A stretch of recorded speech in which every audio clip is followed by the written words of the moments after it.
Pak Tidamani. Nah, hari ini kita akan kembali berjumpa dalam video pembelajaran yang akan kita saksikan. Nah, hari ini kita akan mempelajari perkembangbiakan hewan secara generatif. Tentu anak-anak kami tahu apa tujuan makhluk hidup berkembang biak. Nah, berkembang biak tujuannya adalah untuk melestarikan jenisnya supaya tidak terjadi kepunahan. Nah, tentu cara-cara perkembangbiakan makhluk hidup itu ada beberapa cara. Nah, maka untuk mengetahuinya kita saksikan video pembelajaran berikut ini. Selamat menyaksikan. Halo anak-anak, di video kali ini kita akan belajar perkembangbiakan hewan. Salah satu cara hewan untuk mempertahankan dan melestarikan jenisnya adalah dengan kemampuannya berkembang biak. Bagaimana cara perkembangbiakan hewan? Mari kita pelajari. Perkembangbiakan hewan ada dua, yaitu perkembangbiakan hewan secara generatif dan perkembangbiakan hewan secara vegetatif. Perkembangbiakan generatif adalah perkembangbiakan secara kawin melalui proses pembuahan. Sedangkan perkembangbiakan secara vegetatif adalah perkembangbiakan secara tidak kawin tanpa melalui pembuahan.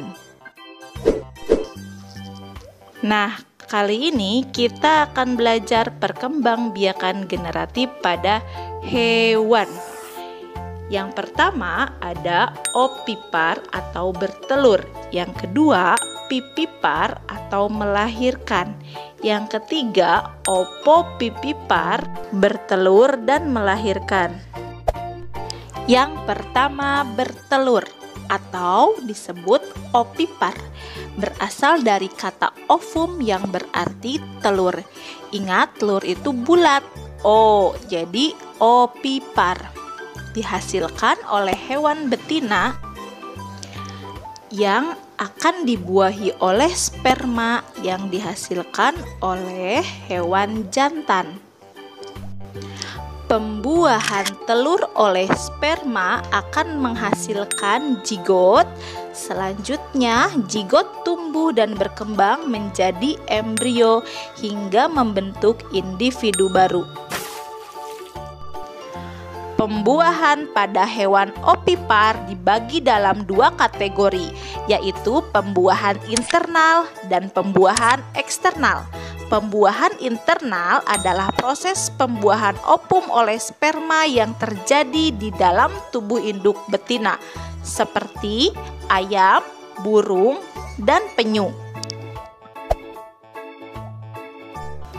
Sedangkan pembuahan eksternal adalah proses pembuahan ovum oleh sperma yang terjadi di luar tubuh induk betina, seperti katak dan ikan.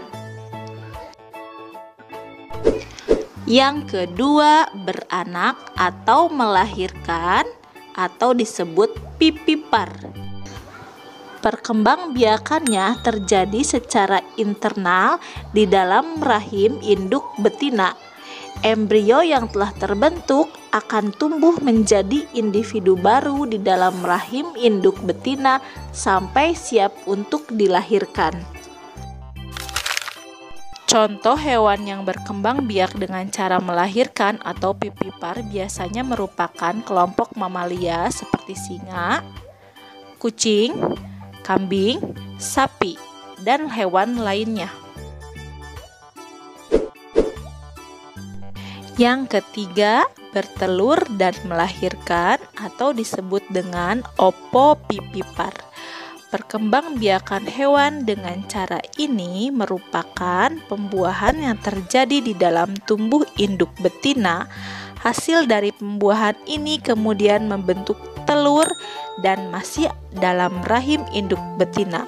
Setelah calon bayi terbentuk secara sempurna, telur siap untuk dikeluarkan dari dalam tubuh induk betina. Telur tersebut kemudian langsung menetas begitu keluar dari tubuh sang induk. Contoh yang berkembang biak dengan bertelur dan melahirkan yaitu ikan hiu, beberapa jenis kadal, dan ular. Ikan pari, di mana memiliki ciri-ciri: 1. Telur berkembang biak di dalam tubuh sang induk. 2. Janin mendapatkan asupan makanan dari cadangan makanan yang sudah ada di dalam telur. Terakhir, telur menetas di dalam tubuh induk. Nah, baru saja kita mempelajari tentang cara-cara perkembangbiakan hewan secara generatif. Yaitu tadi ada yang cara bertelur, ada yang berkembang biak dengan melahirkan, ada pula yang berkembang biak dengan cara bertelur dan melahirkan. Nah, diingat-ingat ya, jangan lupa bagaimana caranya. Nah, caranya akan saya kasih tahu bagaimana kita bisa mengingatnya dengan cepat. Cukup dengan menyanyikan saja. Nah, dipelajari lagunya, dengarkan seperti ini. Ada berbagai macam perkembangbiakan hewan dengan cara bertelur, disebut opipar. Tak punya daun telinga mengerami telurnya. Burung, ikan, reptil itu contohnya.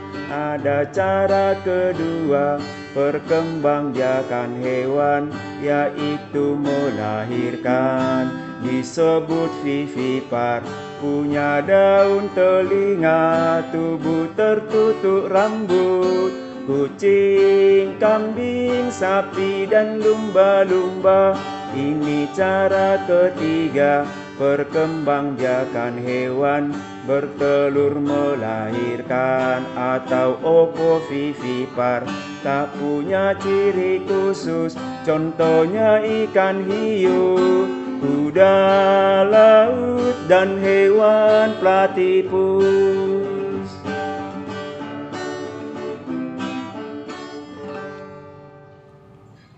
Nah, bagaimana teman-teman?